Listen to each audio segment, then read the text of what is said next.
Bom, boa tarde a todos. Muito contente que vocês estão aqui.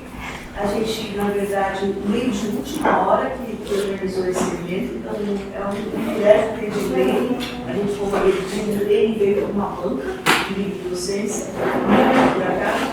Então, comigo assim, com uma linda, eu estudei ela também, foi pauleira, mas foi muito bom. E a gente combinou, então, se ela podia conversar com vocês, porque eu acho que é uma oportunidade ótima. Edilene trabalha, é da casa, né? Foi pesquisadora aqui no CESA e agora é professora há muito tempo já, professora da Universidade Federal do Paraná. E a gente tem muita aproximação, já veio curso por lá, ela vem sempre aqui, a gente se acompanha, né?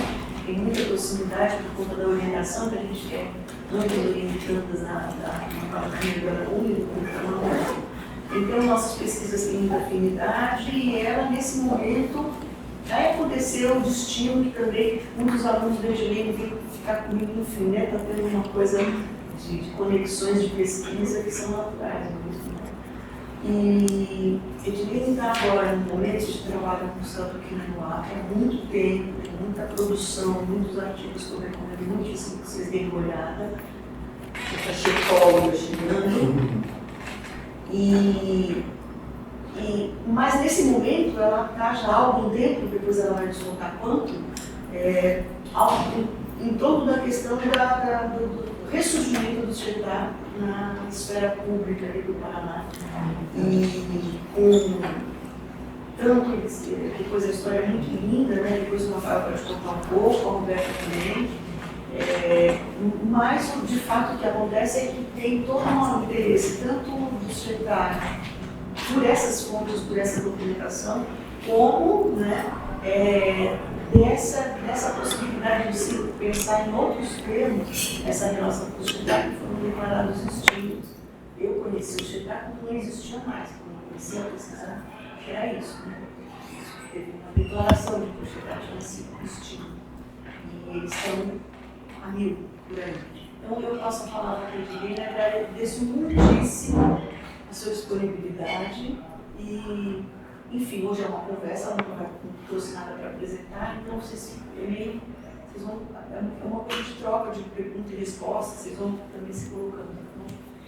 Bom, o pessoal do Sexta que está aqui nos garantindo a gravação e tudo. Obrigada, Marta. Não, é uma alegria estar aqui. Agora eu estou cansada.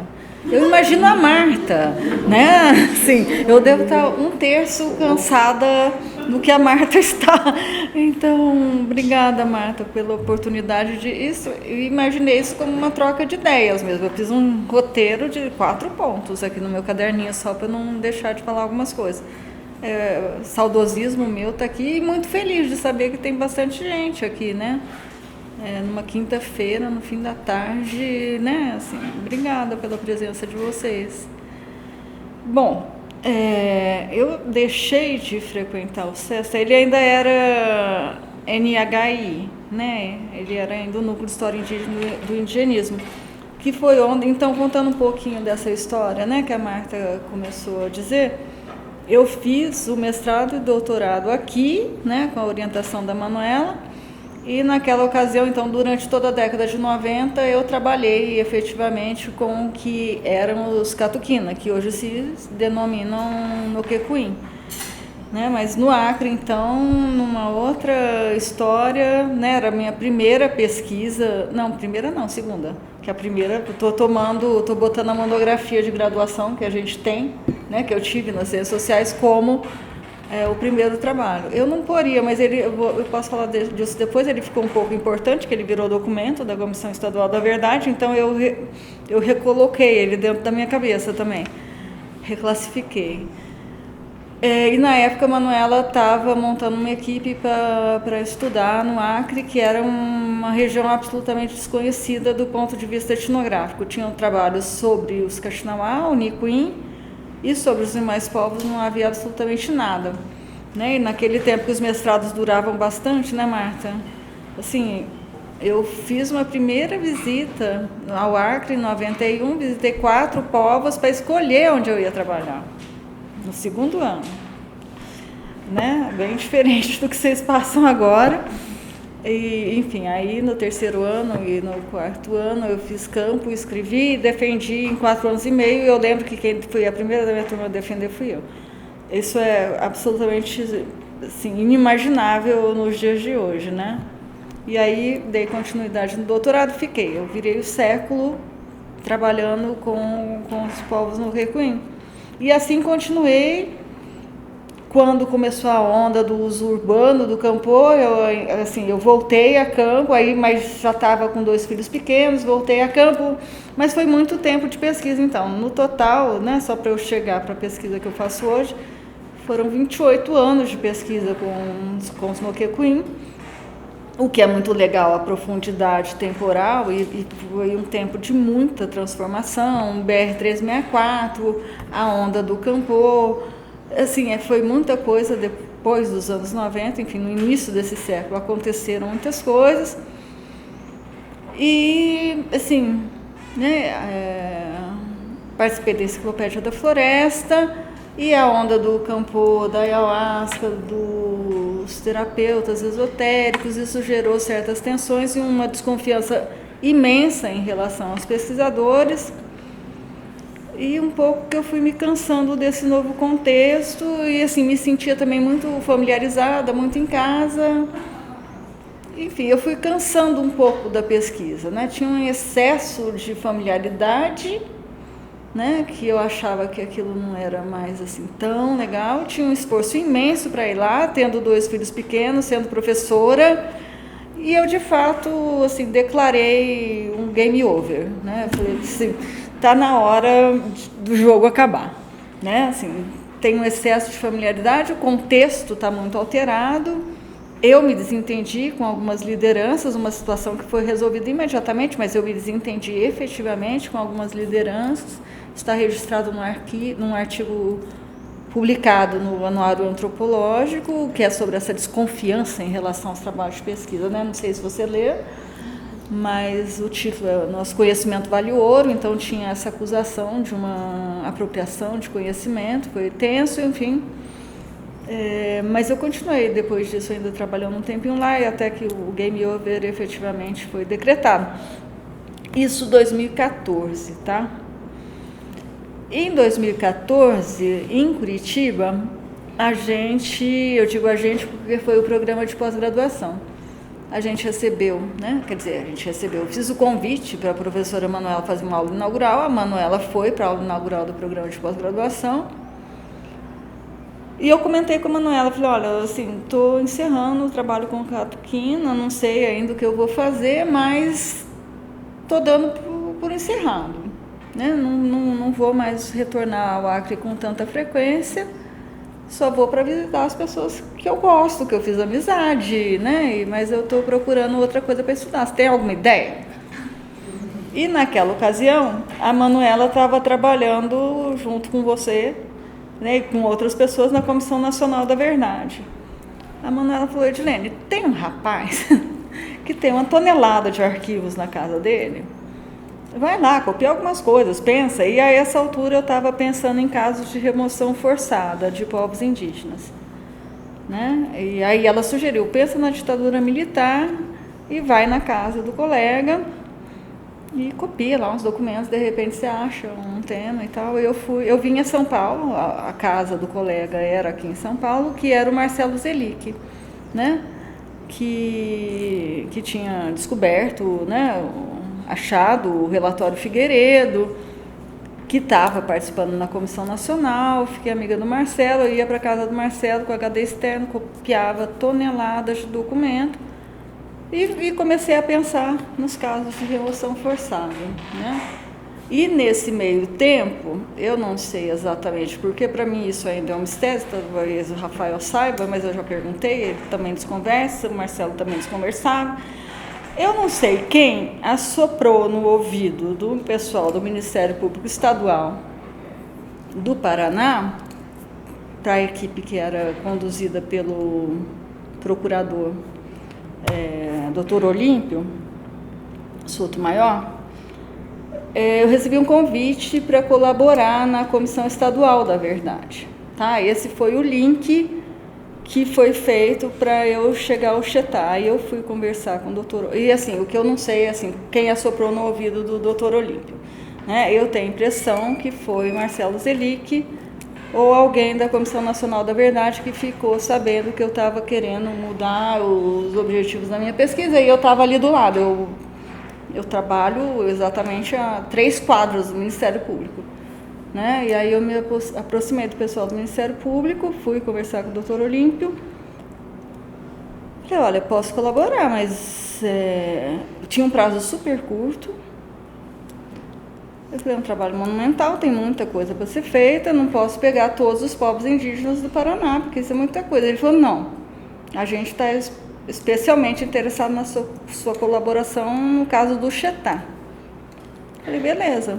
Né? Eu falei, beleza, eu tinha mais familiaridade com o trabalho com o Chetá, não que eu os conhecesse, não os conhecia, mas eu fui durante muito tempo, enfim, logo que eu mudei para Curitiba, eu estou há 28 anos em Curitiba, e logo que eu cheguei a Curitiba, eu conheci a Carmen Lúcia da Silva, que é a antropóloga que fez uma etnografia maravilhosa sobre o Chetá.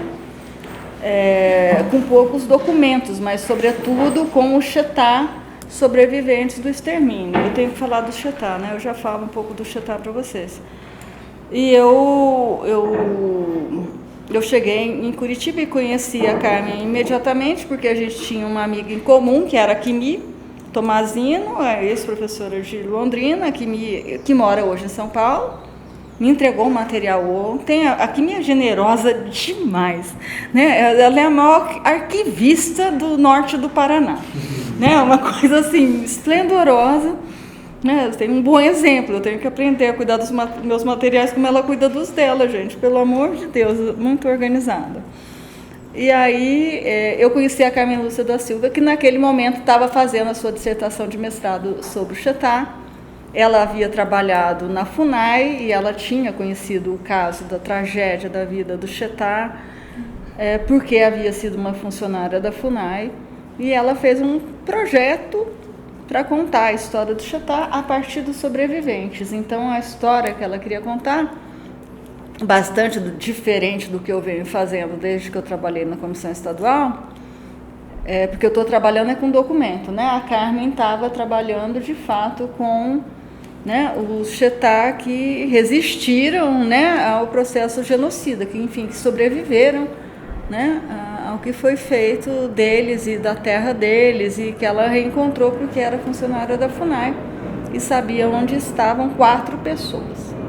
Mas eu acompanhei a Carmen realizar o trabalho dela, fui a sua revisora da dissertação dela, né? Eu revia, eu lia, eu lia o trabalho, chorava desesperadamente. Eu falava, você quer que todo mundo chore com esse trabalho? Isso é final dos anos 90. Final dos anos 90. Nessa Ela defendeu em 98. Eu cheguei a Curitiba em 96. Então eu acompanhei o trabalho da Carmen esses 2 últimos anos, né? Eu acompanhei a redação do trabalho da Carmen. Eu não acompanhei as coisas que ela estava fazendo, viajando e tal, né? Eu acompanhei o final do trabalho da Carmen. E então eu fiquei à vontade para aceitar o convite do Ministério Público, porque é um caso de remoção forçada, efetivamente, né?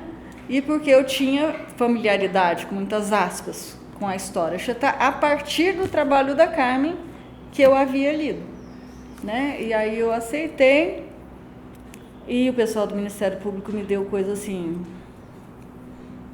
40 dias para escrever um texto. Era um tempo curtíssimo para quem tinha que achar a documentação, e eles me deram 15 páginas. Eu falei, 2 coisas, esse prazo está curto e o texto está pequeno, né?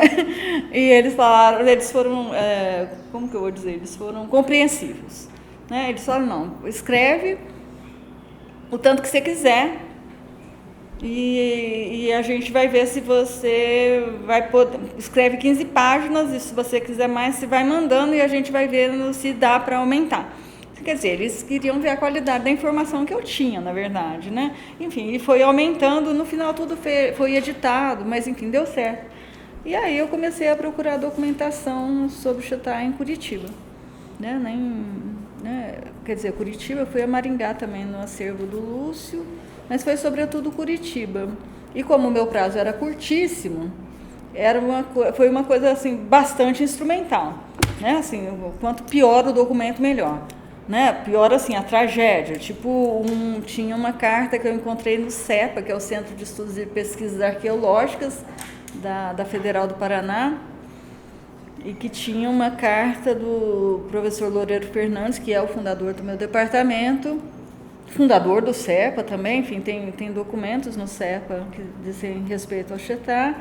Era uma carta do professor Loureiro Fernandes se desentendendo com Moisés Lupion. Ele era um colaborador do governo Moisés Lupion, e ele fala, olha, tenho tentado falar com o senhor não me recebe. Essa é uma carta de 57. Né? Assim, né? Estão rompidas nossas relações, então, e eu pegava, assim, tinha o que tivesse um teor mais alto de conflito, né? Para mostrar que aquela situação era muito tensa, o que se passava no Chetá, por uma coincidência não, por uma dessas artimanhas da vida. E uma amiga em Londrina foi no acervo do arquivo da Universidade Estadual de Londrina, me achou um recorte de jornal que é aquele do Franz Licha, Rafa. Aquilo foi uma menina que eu vi nascer, que era filha de uma amiga minha, que foi lá e fez uma pesquisa rápida no acervo do arquivo da UEL, que é um ex-agrimensor falando dos chatás sendo retirados em caminhões, né? E foram exibidos. Nossa, eu tenho que mandar para o nosso amigo essa notícia. O nosso amigo é quem a gente acabou de conversar agora há pouco, numa reuniãozinha, do Chetá, vestidos, retirados em caminhões, vestidos com camisetas da Cobrinco. A Cobrinco era a companhia de colonização que estava retirando eles, desfilando com o Chetá em Cruzeiro do Oeste. Né? Então eu pegava essas notícias mais impactantes para produzir um texto rápido sobre o que se passou com o Chetá, né? E além da base que estava dada no trabalho da Carmen, né? Com o depoimento dos próprios Chetá à pesquisadora Carmen Lúcia da Silva. Então essa foi, né, a minha aproximação ao Chetá. Foi um trabalho relativamente instrumental, a partir da demanda do Ministério Público Estadual, né? Isso tudo se cumpriu, então, em 2014. Nesse meio tempo, bom, deixa eu falar algumas coisas, que eu mencionei o professor José Loureiro Fernandes, né? O professor José Loureiro Fernandes era o catedrático do meu departamento. Hoje, meu departamento, não era departamento nos anos 50, evidentemente. E o professor Loureiro Fernandes, quando o Serviço de Proteção aos Índios deu notícia do Chetá, quer dizer, os agrimensores avisaram o Serviço de Proteção aos Índios de que havia índios sem contato, rondando e ameaçando os agrimensores, os primeiros cafeicultores na região noroeste do Paraná. Pensa que o café, ele vem por São Paulo, ele entra no Paraná, né, a frente cafeeira, né, vai do Norte Velho, que é Jacarezinho, e ele vai entrando a oeste, né, então Jacarezinho, Londrina, Maringá, né, a frente cafeeira vai andando ali no norte do Paraná e entra para o noroeste, que é onde estava o Chetá. Então é o último suspiro assim da frente cafeeira, e ali estavam o Chetá, né? E os agrimensores davam notícia para o SPI. A primeira notícia ao SPI, na verdade, é dada pelo prefeito de Cruzeiro, não é Cruzeiro do Oeste, desculpa, Campo Mourão. É um telegrama que o prefeito de Campo Mourão manda ao SPI de que 20 pessoas haviam adentrado a cidade, 20 indígenas, Chetá, possivelmente, né? Haviam adentrado a cidade à procura de famílias, famélicos, à procura de família, à procura de comida, famélicos, não? E dá esse aviso. A resposta do SPI é uma tragédia, né? O SPI responde ao prefeito de Campo Mourão. Será que a moçada sabe o que é SPI? Vocês sabem? Não, eu falei assim, o Serviço de Proteção aos Índios, né? Qual ano? 49. Serviço de Proteção aos Índios. foi isso. Serviço de proteção aos índios. 49, isso, 1949, que essas 20 pessoas aparecem, então, em Campo Mourão. E a resposta do SPI é uma tragédia, tipo assim, tem certeza que não é Guarani? Se for Guarani, fala para eles irem embora para a terra deles. Assim, é patética a resposta, eles não estão nem aí. E aí começam os mistérios dessa coisa que a gente trabalha, né? Assim, eu não sei onde foram parar essas 20 pessoas, você sabe? Não, elas desaparecem na documentação, tá? Não dá para saber quem é. E o SPI não levou a sério essa história de sem contato. Eles achavam que fossem Guarani, que tinham atravessado ali, e fala para eles voltarem para a terra deles, que aqui não é terra deles. É bem horrível. Aí, 52, 54, começa a aparecer os agrimensores acusando a presença de indígenas nas áreas que estavam sendo loteadas, ocupadas e tal. Bom, o SPI decide levar a sério, né? Porque aí tem toda a coisa de duvidar de novo, assim, como assim, indígenas sem contato no Paraná em 1950, vamos fechar em 50, tá? Na metade do século passado. Como assim, indígenas sem contato? Não existe a menor chance, né? Aquele Wismar, né? O nome dele que fala isso, né? Não tem a menor chance de ter indígenas sem contato aí. Até que os agrimensores capturam uma criança indígena e entrega a SPI ao Kaiowá, a primeira criança raptada, digamos assim, pelo SPI, que é levado para Curitiba. Aí eles começam assim, a levar a sério a existência de um grupo não oficialmente contatado. Claro que o contato não oficial já existia, eles entraram numa cidade, gente, foram alimentados, né? Mas assim, finalmente não tem como ignorar a presença deles aqui. Bom, a essa altura já haviam acontecido coisas assim. Então, aí eles capturam essa criança, depois capturam uma segunda, e essas duas crianças é que vão auxiliar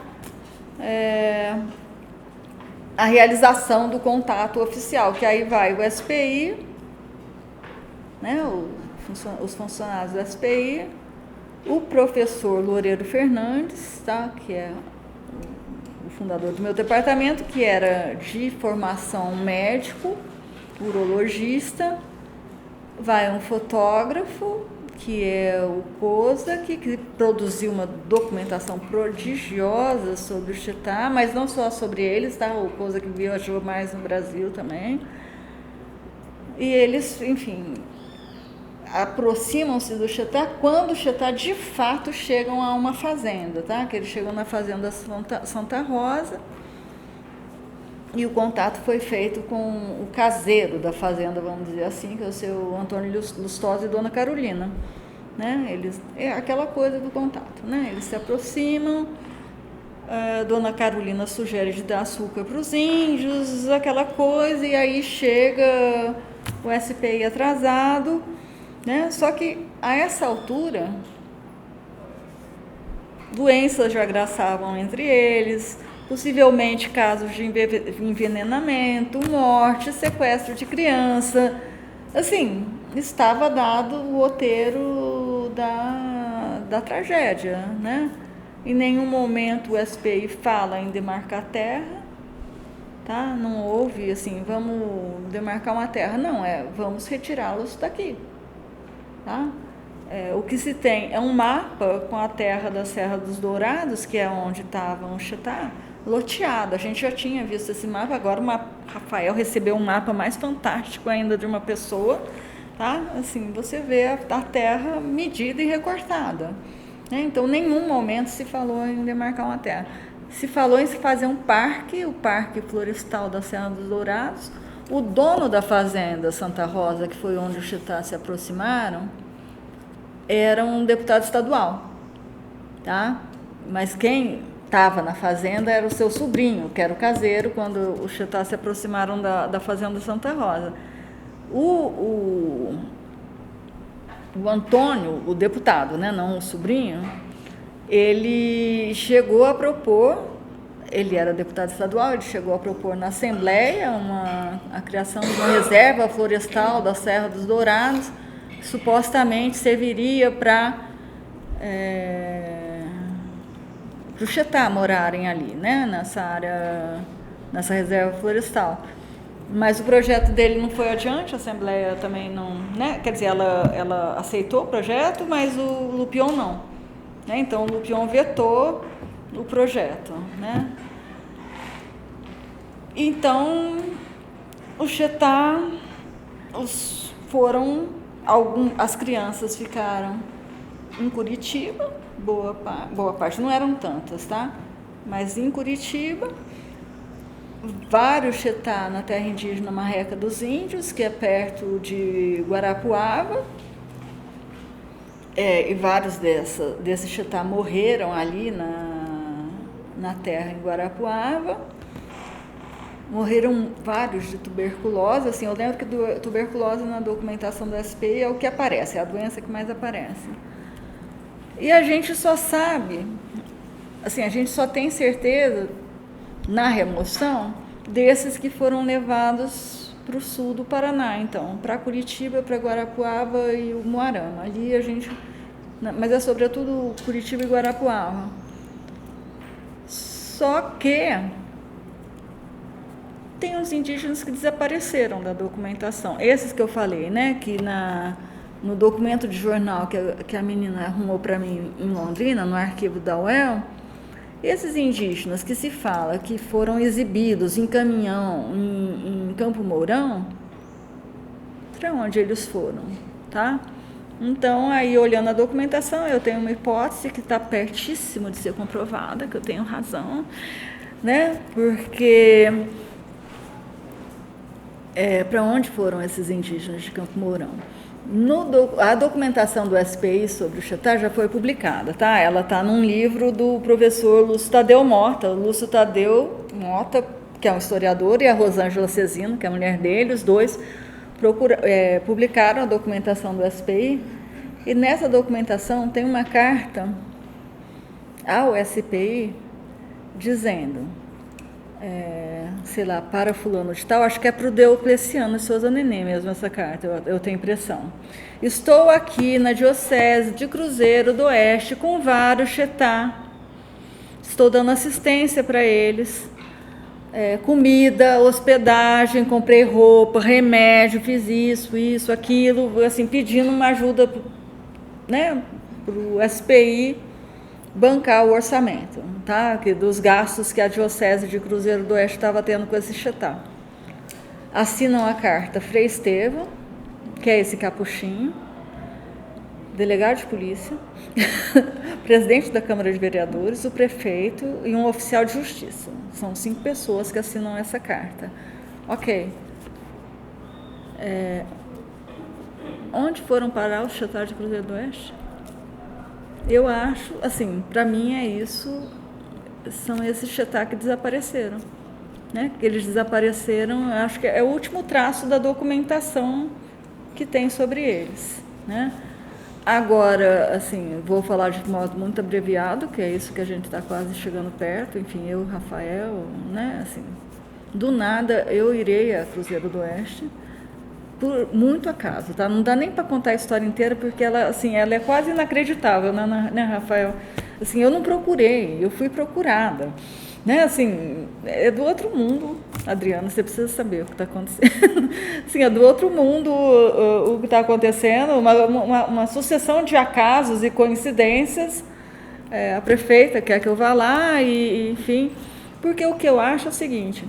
Não sei se a Marta, que tem experiência com os capuchinhos, vai concordar comigo, mas eu espero não só que ela concorde, mas que isso aconteça. Esses indígenas em Cruzeiro do Oeste devem ter sido batizados, né? Acho que os capuchinhos não iam recepcioná-los em Cruzeiro do Oeste sem batizar. E eu espero encontrar o livro de batismo, porque não está em Curitiba. Eu tive contato com os capuchinhos agora. Através da prefeita, ela me deu o contato dos capuchinhos, eu fui a Curitiba, bom, eu moro em Curitiba, eu fui na Diocese em Curitiba, na ordem deles lá, vi uma parte da documentação, E ele falou, não, livro de batismo não sai da paróquia, não sai da diocese, tá lá.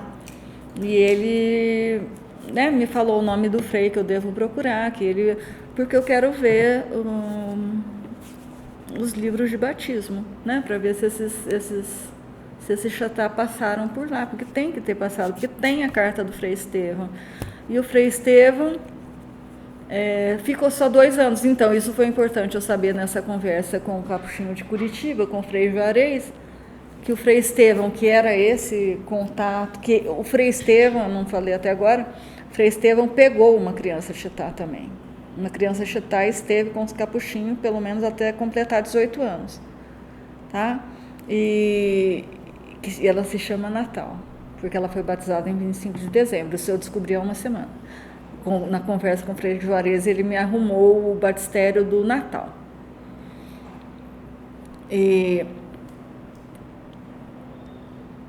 Enfim, é isso. Quer dizer, se o Natal foi batizado, as outras pessoas devem ter sido também, né? O Natal foi, mas o Natal morava com os capuchinhos, né? Quer dizer, o Frei acha que, na verdade, ele morava com as freiras, porque as freiras em Cruzeiro do Oeste tinham uma escola e ele foi escolarizado, né? Potencialmente ele é vivo, porque ele tem mais ou menos a mesma idade da Anne, né? Pelas fotos, ele tem mais ou menos a mesma idade da Anne quando ele ficou sob a guarda, né? Uma coisa bem absurda de dizer assim, do Frei Estevão, né? Então, bom, mas isso, né? Isso foi a maneira como eu me aproximei da temática xetá, e assim, eu comecei o trabalho em 2014, então agora está fechando efetivamente 10 anos, né? Bom, a outra coisa a ser dita é que tem documentação em Curitiba que não acaba mais, assim, parece que isso, eu não sabia dos capuchinhos em Curitiba, no que eu fui ao capuchinho em Curitiba, tinha uma foto do Natal que eu nunca tinha visto, nunca foi publicada em lugar nenhum, e que tinha um verso horrível, o verso da foto era pior, que era bugrinho, que catequizar... Não, essa é a segunda parte, mas é assim, bugrinho que... Eu vou procurar porque é bem absurdo. Bugrinho que, sei lá, apesar de bugrinho, ele é uma pessoa que merece respeito e cuidado, não sei o que é o Natal, né? Que é essa criança naquela época, que era o Natal. Agora é assustador, mas assim, tudo nessa história é assustador. Ó, a foto é essa, é ele com 2 freis, tá? Não, depois eu posso mostrar até para vocês. É o Natal com 2 freis, e aí no verso da foto, essa é a parte assustadora, é bugrinho, é isso, é bugrinho, mas é filho de Deus e é a esperança da igreja no Brasil. Cruzeiro do... Eles estarem aqui no Brasil. Sim. Aí a foto traz a legenda, aí sim, né, de arquivo mesmo, aí datilografado atrás da foto, isso que eu li estava manuscrito a lápis. Aí depois tem da esquerda para a direita, Padre André de Andradas, 1. 2, bugrinho que foi comprado por um chapéu pelo Padre Estevão de Campo Magro. E 3, Padre Gaspar de Felete, tá? Assim, isso não... Ninguém tinha essa foto até hoje, não está publicada em lugar nenhum. O Frei me deixou livremente fotografar e eu fotografei por causa do verso, tá? Porque ele me mandou para o meu WhatsApp, mas ele mandou só a foto. E o que é mais interessante na foto é o verso da foto, não é a foto, né? Mas... Oi? A idade da criança? Uns 5 anos na foto. 5, 6 anos. Essa foto seria de quando, mais ou menos? 56. E a carta do Frei Estevão? 56 também, mais ou menos. Já que a gente entrou, esses capuchinhos ainda são italianos ou são de outra... A maior parte é brasileiro, mas esse, por exemplo, que me recebeu, ele é catarinense, mas mora em Curitiba há muito tempo, mas ele teve na Itália também, né? São brasileiros. Esse é catarinense, esse em particular é catarinense.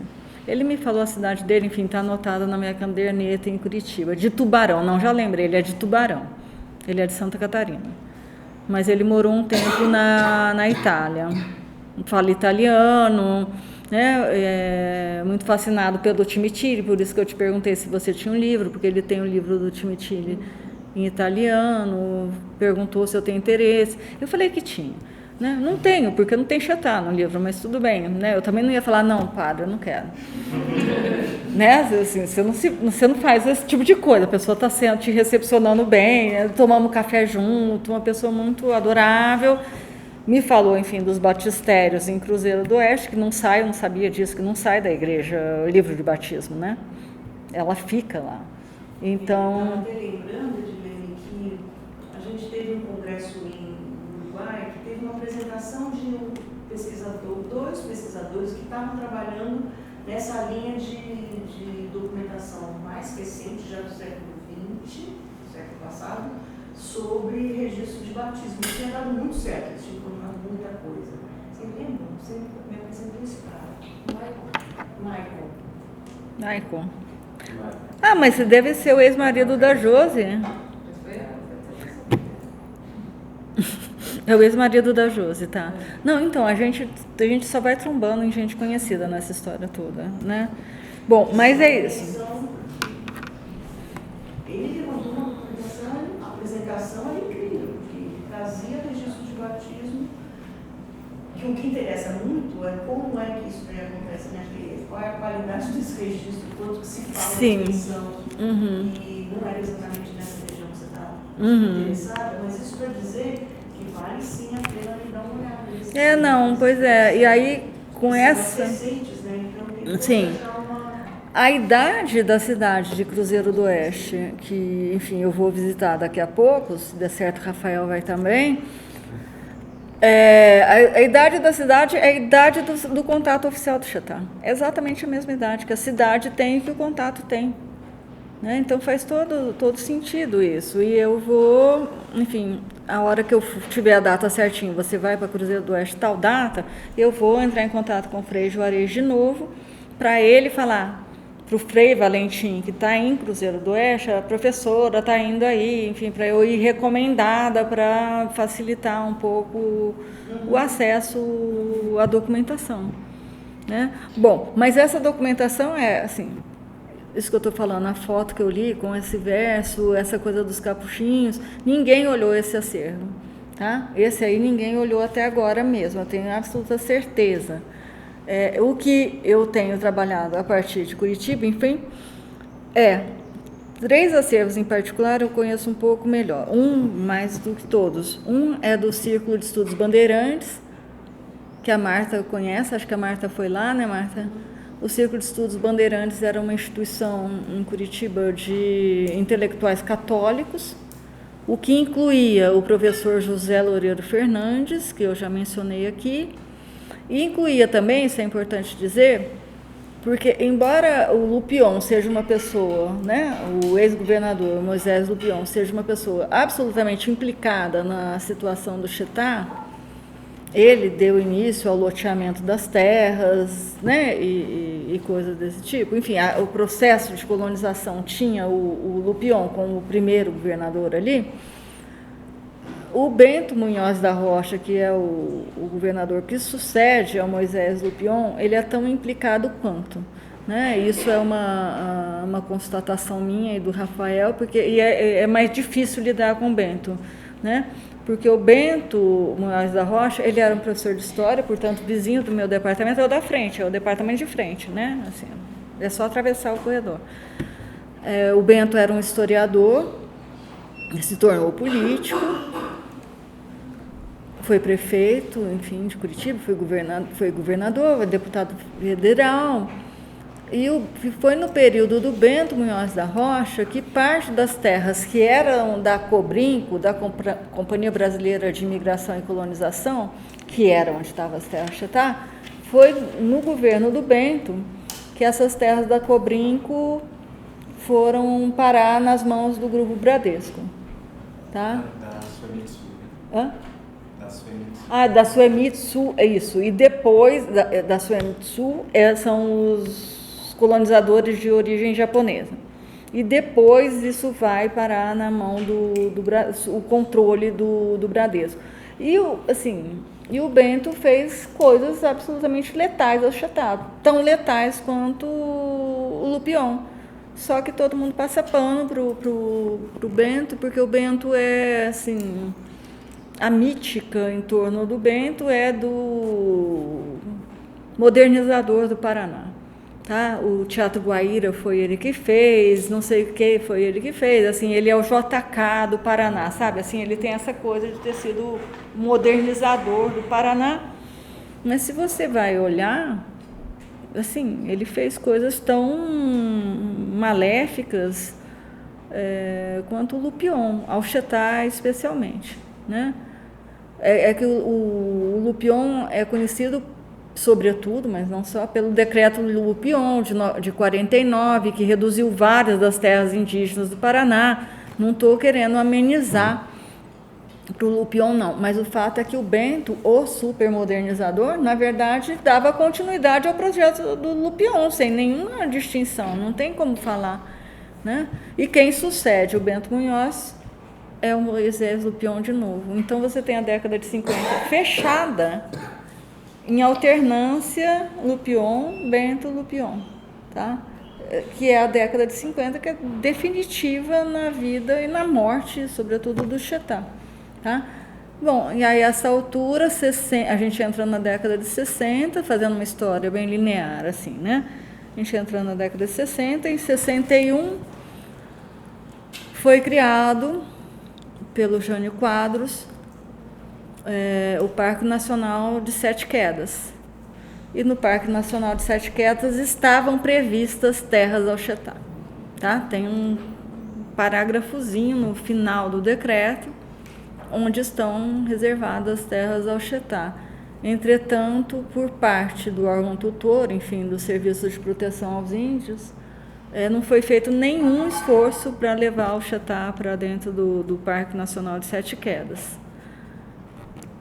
64, golpe, né? O golpe militar, tem-se início, então, a ditadura militar, e o Chetá, eles foram esquecidos, assim, é uma coisa assustadora, assim, eles são jogados no esquecimento. Acho que é essa a expressão que consta do relatório da Comissão Nacional da Verdade, né? Eles são jogados no esquecimento e assim ficam, né? Ninguém mais dá falta deles, aquela coisa de bagagem não reclamado mesmo, assim, ninguém presta atenção no desaparecimento deles, né? E eles estavam, essas crianças, né, cresceram, estavam lá, né, as crianças que foram pegas pelo SPI ficaram sob a custódia do Serviço de Proteção aos Índios, e nada, eles foram absolutamente esquecidos. Então, na década de 60, eles só não foram mais esquecidos, né, porque o COSAC visitava eles onde eles estavam, né,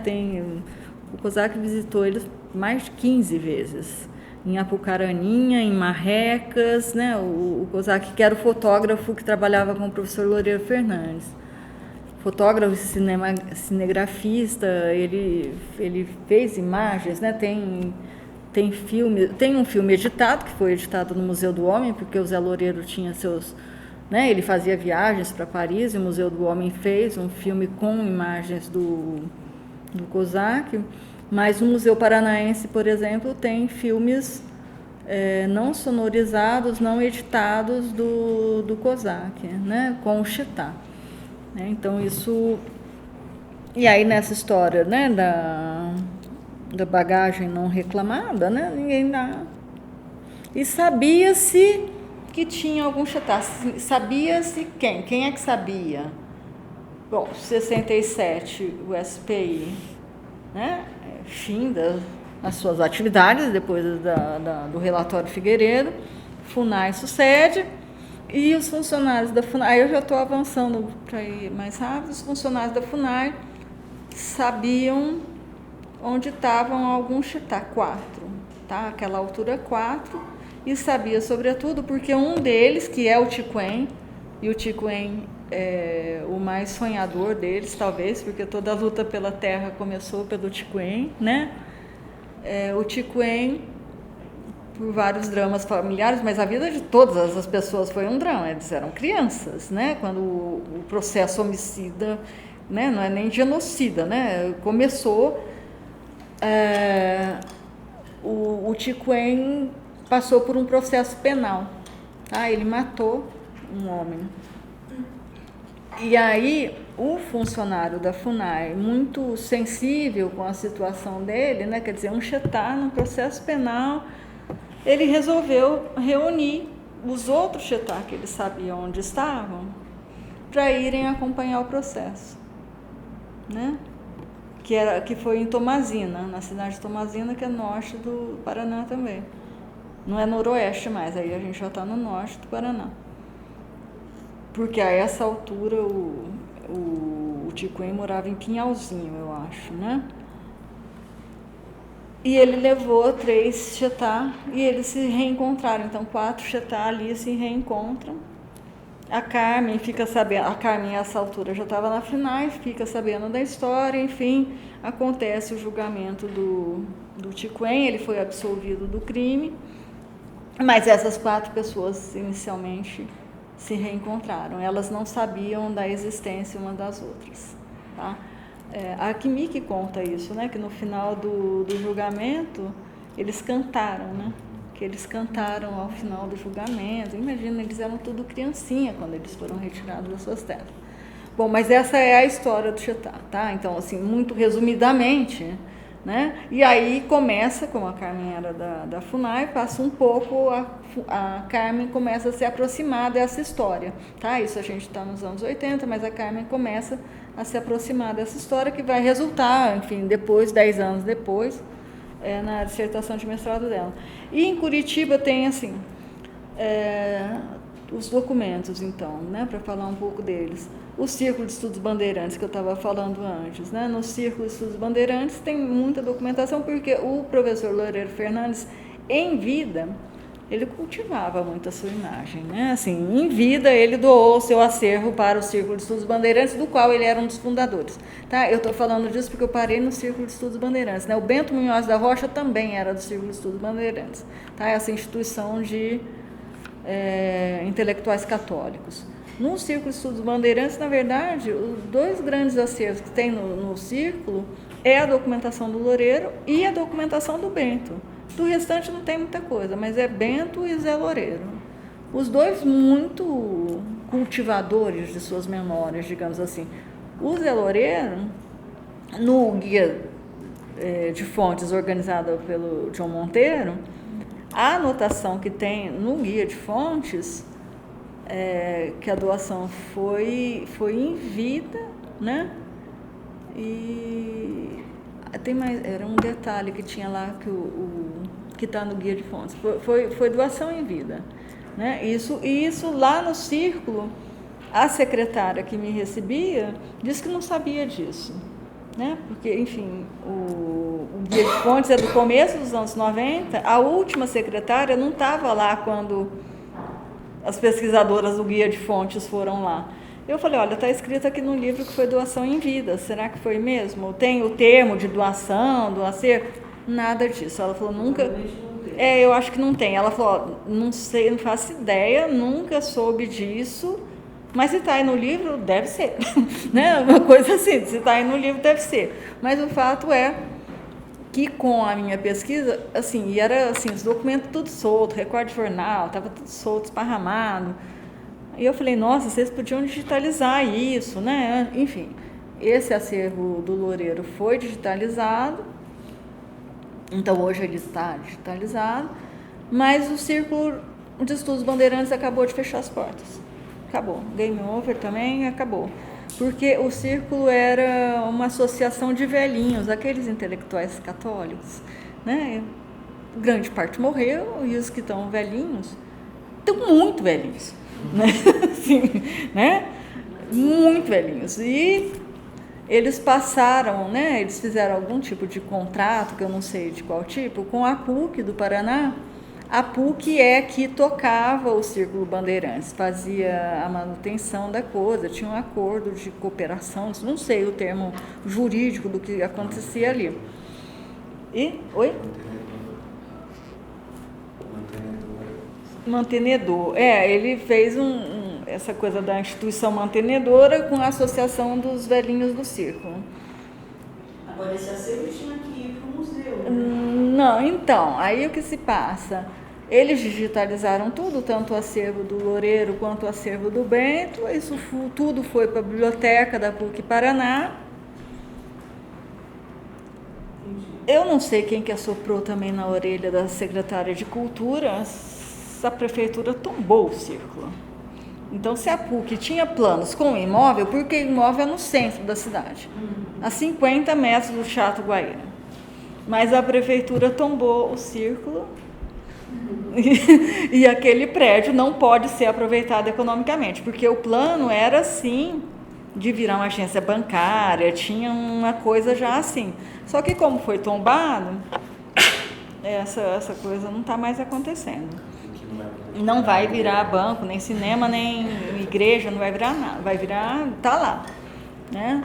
Então, é isso que se passou com o acervo do circo. Sobre algum museu, tá? Faz todo sentido o acervo do Loureiro Fernandes ir para a Universidade Federal do Paraná. Tá? Ele é o fundador do Departamento de Antropologia, né? E ele é fundador do Centro de Pesquisas Arqueológicas, do CEPA. Ele é fundador do Museu de Arqueologia e Etnologia.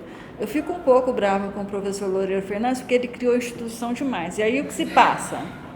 O que se passa é que a documentação dele está esparramada na cidade. Né? Tem coisa no Museu Paranaense que ele dirigiu por 10 anos, tem coisa no MAI, tem coisa no CEPA, tem coisa na Faculdade de Filosofia. Então, então faz todo sentido pegar a documentação que era do Círculo Bandeirantes e levar para a universidade. Já foi feita uma tentativa, eu sei que a diretora do MAI enviou uma carta para o pró-reitor propondo uma reunião, uma conversa sobre o acervo do professor Loureiro, mas não houve resposta. Vai haver uma mudança de reitoria agora na PUC e a gente vai começar de novo, né?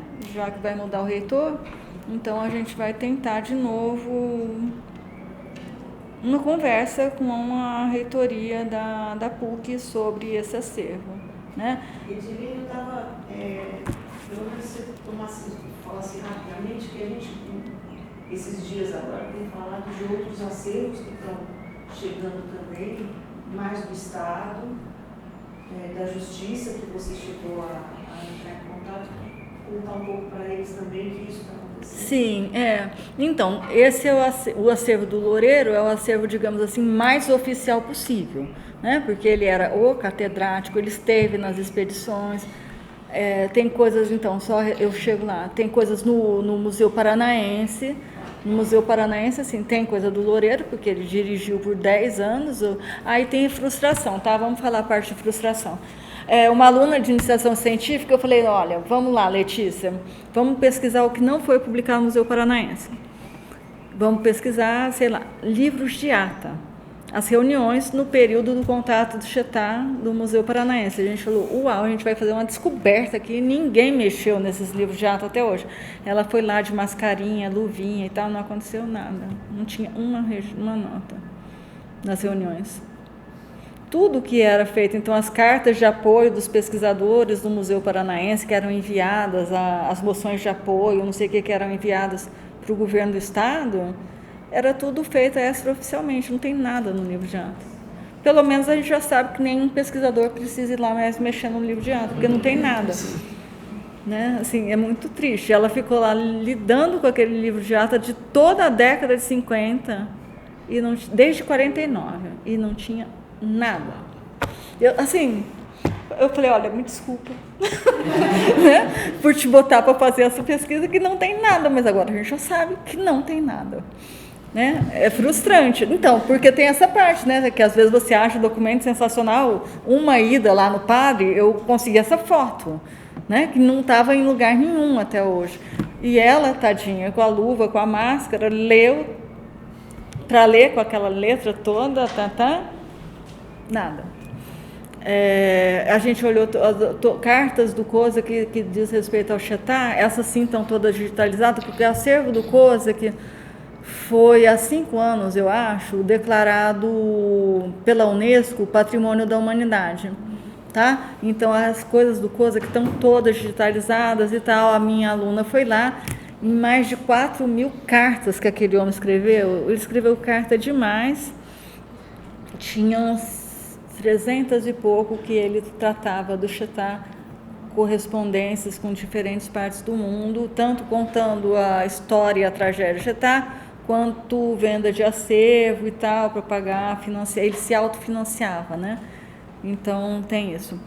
Então, no MUPA também tem isso. E aí, isso, chegando no ponto que a Marta sugeriu agora, no trabalho da Carmen, na verdade, estava anunciado o caso da Tiara. A Tiara, eu vou chamar ela de Tiara, tá? Não, eu nem devia ter feito isso, mas já foi. Mas aqui, enfim, é uma situação pequena, embora esteja gravando, né? Mas vamos dizer, então, o caso dessa moça, ela é possivelmente uma Chetá. O que se passou com ela? Ela é uma dessas crianças que foi, segundo consta a documentação, encontrada no mato, perdida na época do contato, então, anos 50, foi encontrada, perdida, raptada na floresta, enfim, e uma família de Campo Mourão a adotou, tá? E o que se passou? O que se passou é que na adoção, nessa casa, vocês sabem muito bem que boa parte dos casos de adoção de crianças no interior, assim, indígena, ela cresceu ali, ela não foi escolarizada e ela trabalhava como doméstica na casa. E nessa mesma casa, ela foi violentada pelo potencialmente irmão dela, né? Pelo seu irmão adotivo, já que ela é tida como adotada, né? Embora não oficialmente. Ela foi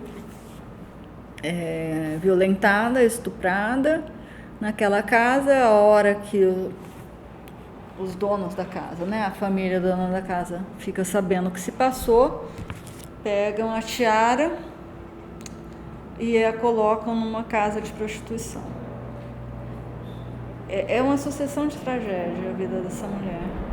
E nessa casa de prostituição, então, aí há um conflito de versões, o que é muito normal, né? Um conflito de versões.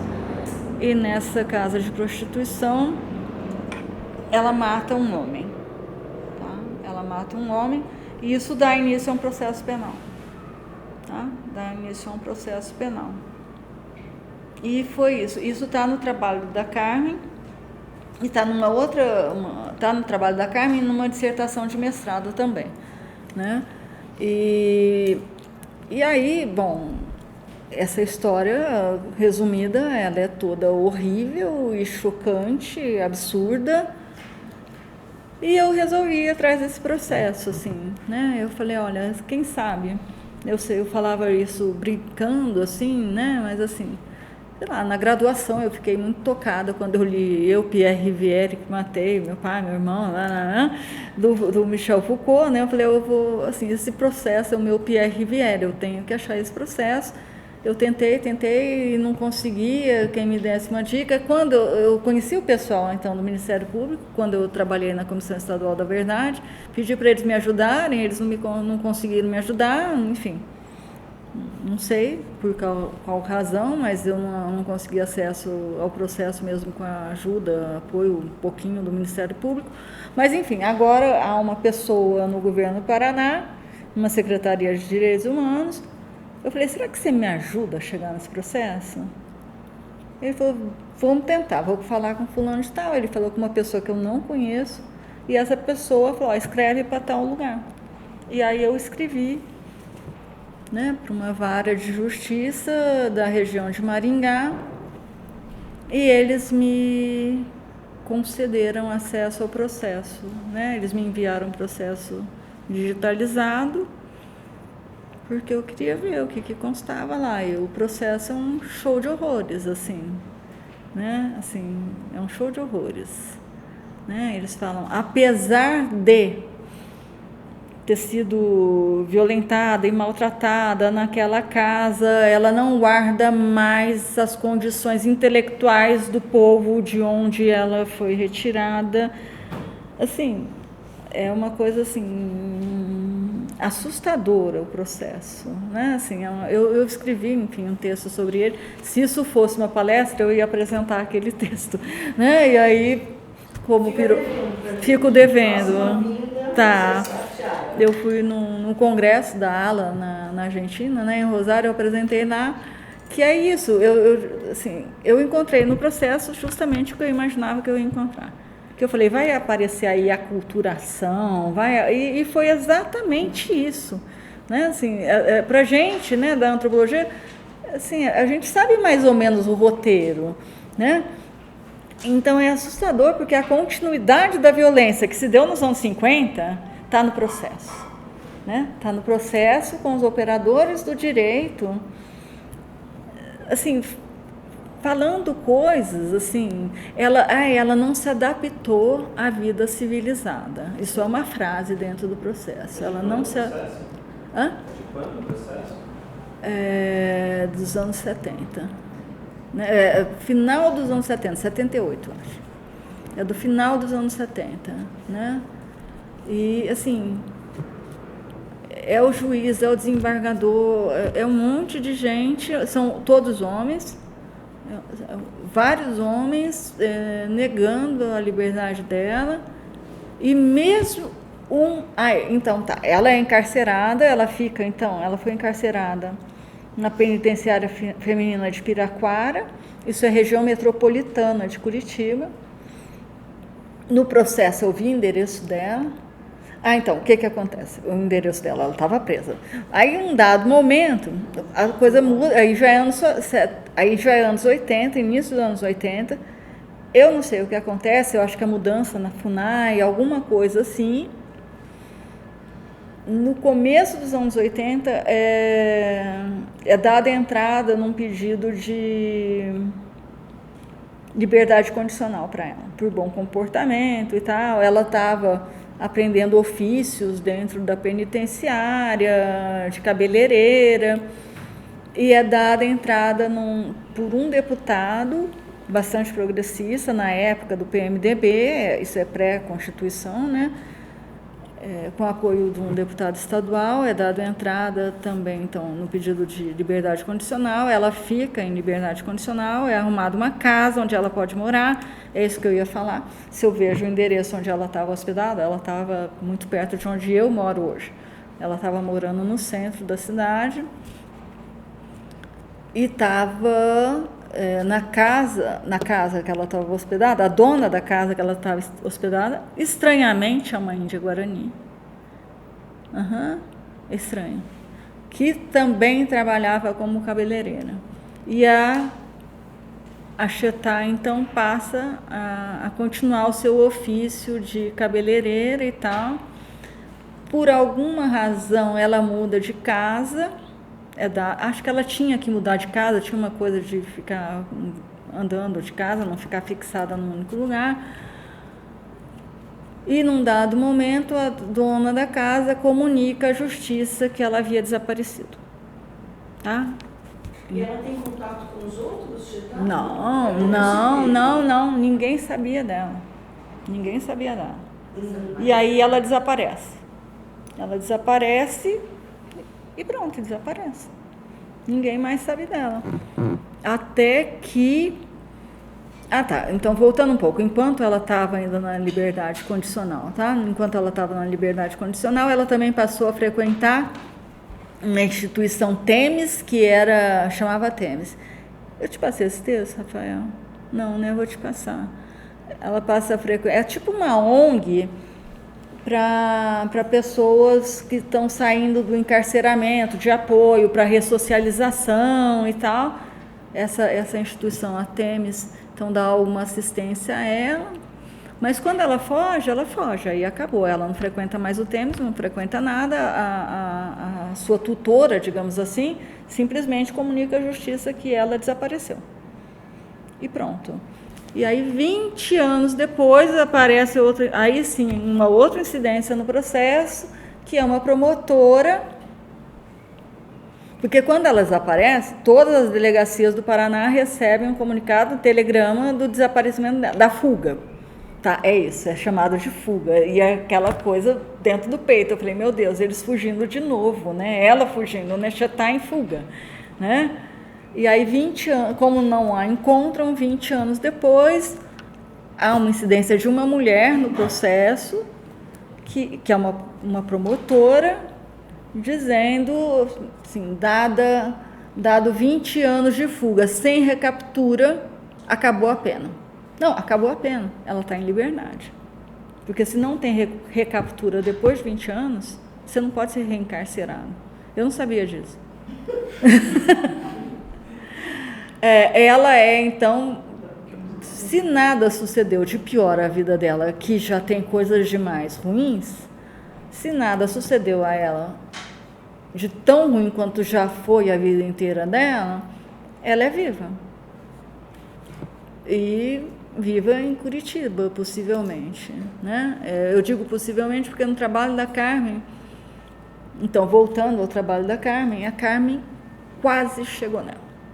Isso eu sei porque quando eu estava escrevendo, quando eu era a revisora, a leitora do trabalho da Carmen, a Carmen tinha me falado, aí quando eu passei a estudar com a documentação Nechetá, muito tempo depois que a Carmen, eu cheguei a conversar com a Carmen sobre esse caso. Eu falei, você não quase chegou nela? Ela falou, sim, quase cheguei nela. Mas ela meio que mandou um recado lateral, assim, não se aproxime. Né? Eu não quero falar sobre a minha história. Justo, não é?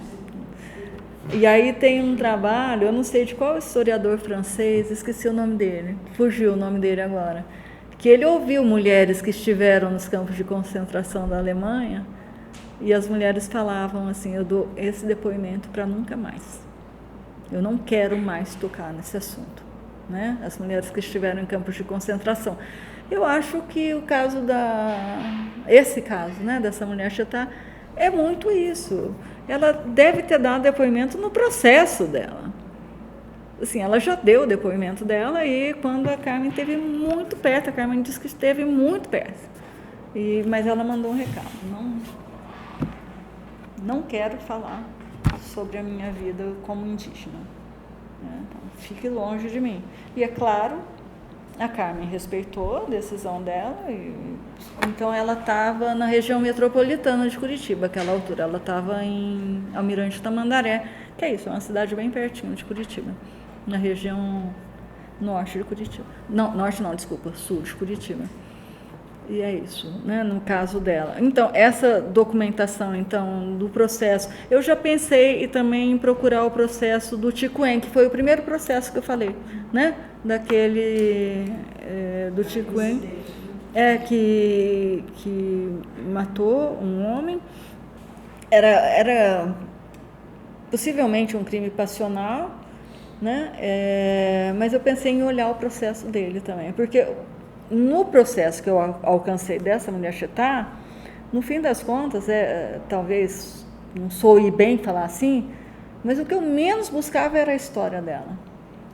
Eu queria ver como era o processo dela, em que termos ela foi acusada, em que termos ela foi tida como um indígena no processo. Ela foi indígena o tempo todo, mas era essa coisa, não se adaptou à vida civilizada. Você não é escolarizada, você está como empregada doméstica na casa, você é violentada e você não se adaptou.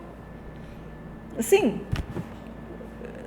é um absurdo o processo inteiro. E tem outros do mesmo tipo, tá? Tem outras afirmações da mesma envergadura, né? Esse argumento em que sentido?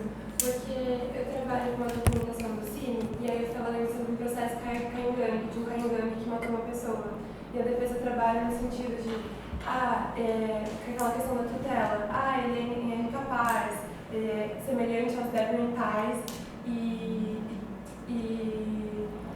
enfim, ele chega com um monte de características, um monte de coisas para falar que ele não entendeu o que ele cometeu, ele não é capaz de entender e por isso ele não pode ser condenado. Aí eu queria saber qual é a chave da defesa, porque esse processo é de 79, um pouco depois desse, né? Não, da mesma época. Eu acho que o que eu estou falando é de 78. Não, então mesmo época.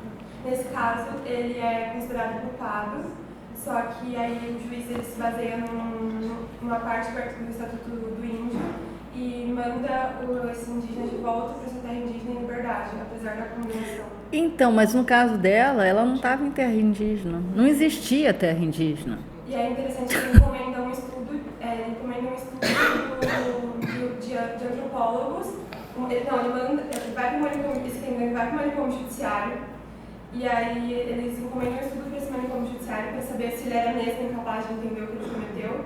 E aí o manicômio encomenda um estudo de um antropólogo e um sociólogo, e aí os antropólogos e o sociólogo argumentam que não dá para hierarquizar culturas, etc, etc.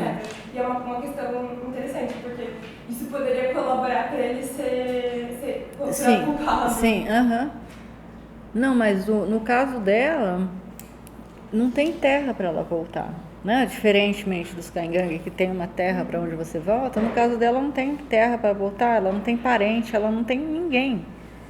Né? Eu acho que isso assim, a fragilizou ainda mais, porque não havia ninguém. Diferente do caso do Tiquen, que ele foi acompanhado pela FUNAI, que o bom funcionário da FUNAI levou seus parentes lá para acompanhar e acabou reunindo pessoas que estavam afastadas uma das outras, né? Forçosamente afastadas e separadas. No caso dela, ela estava absolutamente sozinha. Tá? Ela não tinha acompanhamento da FUNAI, não tinha... Esse acompanhamento só vai aparecer no pedido de liberdade condicional. Mas quando o processo acontece, ela está sozinha no mundo. É uma coisa assim terrível. A ajuda da FUNAI nesse caso também é bem limitadora, assim.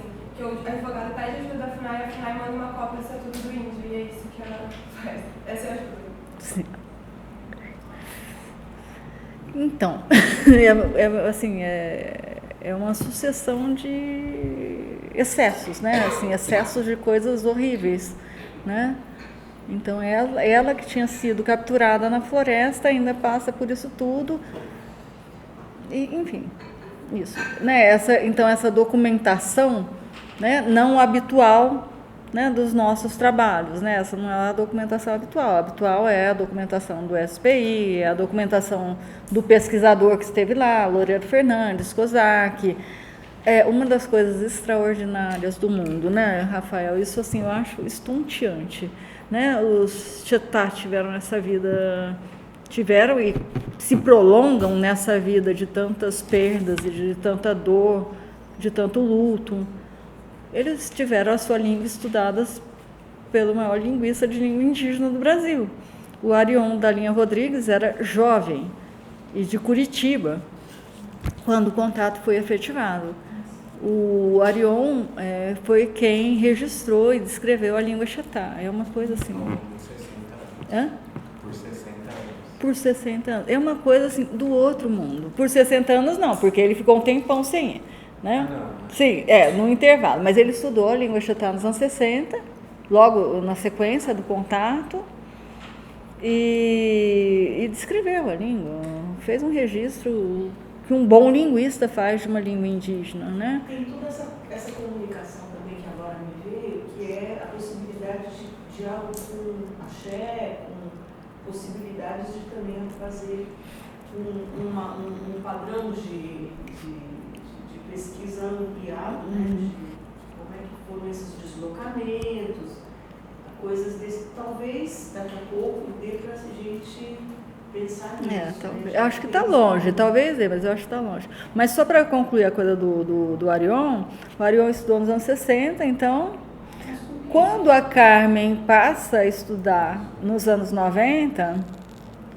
Quando a Carmen passa a estudar com esse Chetá que ela reencontrou, e ela encontrou vários Chetá, tá? Isso dela quase ter encontrado essa mulher do processo, ela encontrou outras pessoas que estavam desaparecidas. Ela encontrou um Chetá aqui em São Bernardo do Campo, tá? A Carmen acabou encontrando e totalizou 11 Chetá que ela conseguiu reuni-los de volta, tá?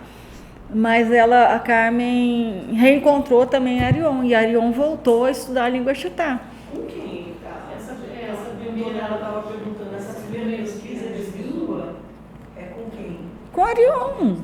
Não, mas O Ticuém, o Tuca, principalmente, lá os primeiríssimos, as crianças que foram retiradas. E o Arion estava lá já nos anos 60, porque o Arion era do Departamento de Letras da Federal do Paraná. Tá? Então, eu estava começando a carreira dele. Tem carta do Loureiro Fernandes recomendando ele para estudar na Alemanha. Né? Então, assim, a língua já está descrita pelo maior linguista de língua indígena no Brasil, super pioneiro de língua indígena no Brasil. E, através da Carmen, ele voltou a estudar o Chetá, né? Com aquelas crianças que ele tinha conhecido nos anos 60. Não. Essas crianças mantiveram a língua, de alguma forma? Elas sim, só que elas morreram agora, né? Elas estão mortas agora, elas morreram neste século. O Ticuém e o Tuca, principalmente, que eram os dois principais colaboradores do professor Arion. O Ticuém, então, eu falei que o Ticuém é o mais guerreiro deles, não dá para estabelecer uma hierarquia assim, claro que não, né? Mas o Ticuém quem começou o movimento de reivindicação de terra, né? E o Será legal contar um pouco desse. Sim, então, ele quem começou esse movimento de reivindicar uma terra, assim, né, diante disso tudo, a partir do trabalho da Carmen, e ele ficou muito feliz quando a Carmen começou o trabalho, né, ele foi o grande interlocutor da Carmen, e o Ticuém morreu em Brasília quando ele foi trabalhar com o Arion. Ele morreu em Brasília, ele teve um AVC, acho que é o que consta do óbito dele, né? Ele teve um derrame cerebral e morreu justamente em Brasília, sozinho. Isso é mais uma tragédia, né? E hoje os Chetá não viajam sozinhos, né? Porque para o Chetá a morte dele não é exatamente uma morte natural, né? Em Brasília, esse lugar pouco acolhedor aos indígenas, né? Então a morte dele é muito traumática, porque quando mandam o corpo dele para São Jerônimo, que é onde ele morava e onde a Adriana e o Rafael fazem pesquisa, quando mandam, toda hora eu falo Adriana, né? Desculpa, é Roberta. Eu falo, nossa, mas a Adriana não combina com o resto, o que é? Não, eu sempre penso, eu falo, nossa, a Adriana não combina com o Hesse, mas é isso, obrigada, Marta. É a Roberta Hesse, sim. Mas para devolverem o corpo dele para São Jerônimo, o corpo dele foi extraviado na devolução. O avião mandou o corpo para o lugar errado, demorou dias para chegar o corpo dele de volta. Então, assim, é uma história assim que é dor atrás de dor, né? É uma coisa indescritível, assim, né? É muita... E é isso, mas o professor Arion trabalhou com o Ticuém quando ele era um garotinho e trabalhou com ele quando ambos já eram velhos, né? Tanto o professor Arion quanto o Ticuém, quanto o Tuca, né? Que o Ticuém é essa pessoa, o grande impulsionador do desejo de uma terra, né, que seus filhos herdaram, mas tinha o Tuca também, mas o Tuca não foi para São Jerônimo, o Tuca ficou mais ligado com o pessoal de Guarapuava, que é o pessoal da terra indígena Marreca dos Índios, e da cidade de Curitiba. As filhas dele moram em Curitiba hoje, né, as filhas do Tuca. Ele se casou com uma indígena caingangue, e as filhas dele moram em Curitiba até hoje, em Diamara, em Indioara, os seus netos, tudo em Curitiba. Bom, mas então tem essa documentação, que são esses processos, que eu tenho da mulher, mas não tenho o processo do Ticuém, que eu penso em procurar para ver também o que consta desse processo, né? Mesmo que ele tenha sido absolvido, eu quero ver esse processo, mas eu não fui procurar por ele ainda. As coisas do MAI, do MUPA, e tem uma sugestão no livro do professor Lúcio, que eu acho que vale a pena, e talvez agora eu comece a fazer isso.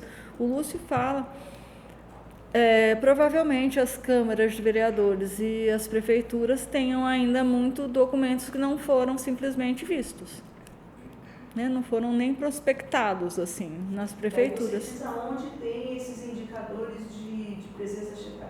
Isso. Não, e na documentação, né? As cidades todas da região onde era a terra Chetá, essas cidades todas foram criadas naquele momento. Campo Mourão, Cruzeiro do Oeste, Douradina, Ivaté, são cidades que surgiram a partir do contato do Chetá. 46 e 60. Tem cultura material no Chetá? Lotado. Assim, é aquela epígrafe daquele texto que a gente escreveu juntos, né? Tem um texto que eu, o Rafael e a Liliane Barreto, que estudou Chetá também, a Liliane estudou em museu mesmo, o Loureiro Fernandes, o COSA, que vários pesquisadores recolheram muitos objetos. Tem muita coisa no Museu de Arqueologia e Etnologia, muita coisa no Museu Paranaense, muita coisa mesmo, não é pouca.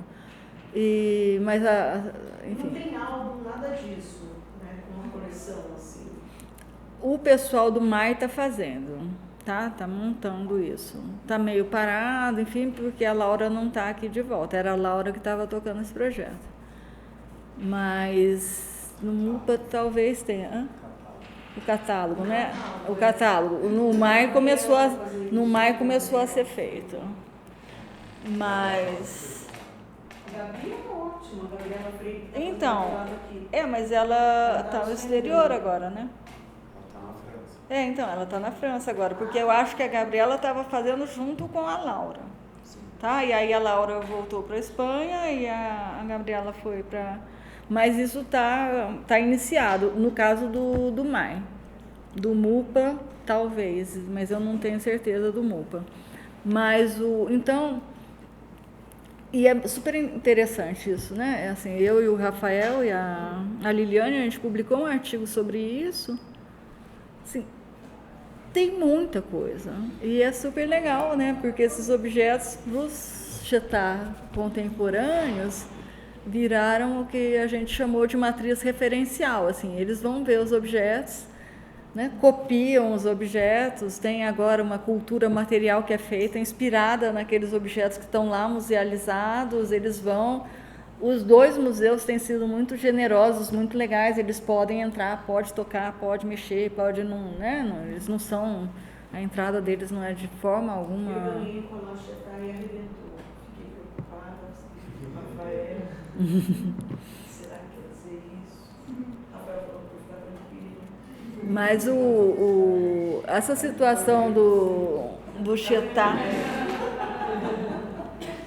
essa situação do Chetá, da convivência deles com os objetos é muito bonita mesmo, né? Mas é uma frase que a gente usou como epígrafe no nosso artigo, que ela é muito certeira, assim, né? A gente recolhe objetos, vestimentas, adornos, é alguma coisa assim, tá? Eu só estou fazendo uma paráfrase assim, e deixamos passar as pessoas, né? Porque...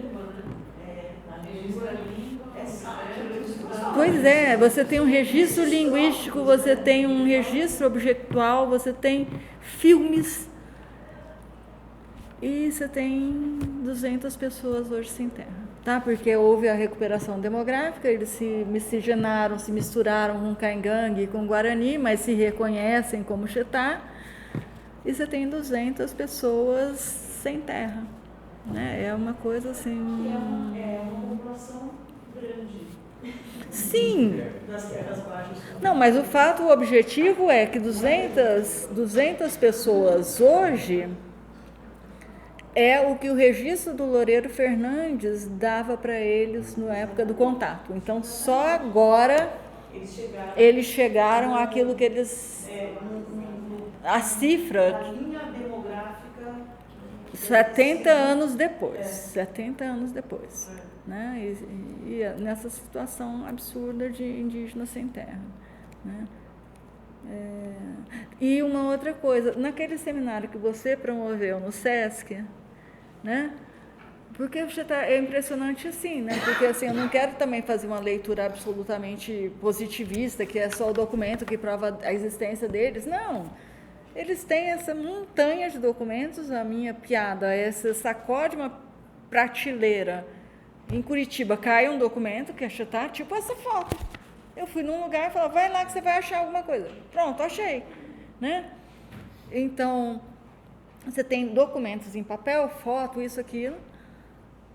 Você tem as gravações da Carmen, assim, você tem história oral sobre Chetá, tá? Então, você tem história oral, você tem documento, você tem filme, você tem imagens, tem as imagens do COSAC. Cultura material, você tem, assim, não será jamais por falta de documento, porque, inclusive, os documentos também são diversos. Você tem papel, objeto, música, canto, depoimento, você tem processo jurídico, você tem processo penal, né, no sentido de processo penal, né, então é assustador, né, assustador o nosso alinhamento, né. E aí na Comissão Nacional Estadual, Comissão Estadual da Verdade do Paraná? Então, a Comissão da Verdade do Paraná não aconteceu nada, assim, né, foi um trabalho bonito, foi bom. Para mim, especialmente isso, eu virei a minha pesquisa completamente de lugar, né? Eu passei a trabalhar com documento, mudou completamente o meu lugar como pesquisadora. Eu vou a campo também, tá? Muito raramente, mas eu vou, porque eu gosto de falar para eles o que eu estou fazendo, né? Mas não faço mais pesquisa de campo, eu muito mais dou informes sobre o que eu estou fazendo do que pesquisa de campo propriamente. E não aconteceu.